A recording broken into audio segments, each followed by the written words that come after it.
నమస్కారం ఘంటారావానికి స్వాగతం. ముందుగా ప్రధానాంశాలు.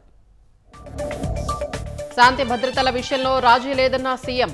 అవసరమైతే చట్టాలకు మరింత పదును పెడతామని వెల్లడి.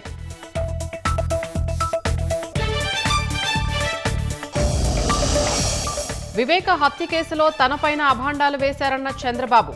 క్రిమినల్స్తో కలిసే సీఐ శంకరయ్య నోటీసులు పంపారని వ్యాఖ్య.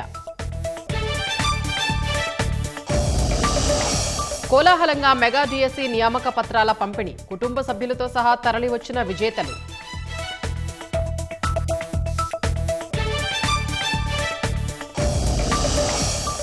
సృష్టి సరోగసి కేసులో 3 ప్రాంతాల్లో ఈడీ సోదాలు. చట్టాల ఉల్లంఘన, ఆర్థిక లావాదేవీలపై విచారణ.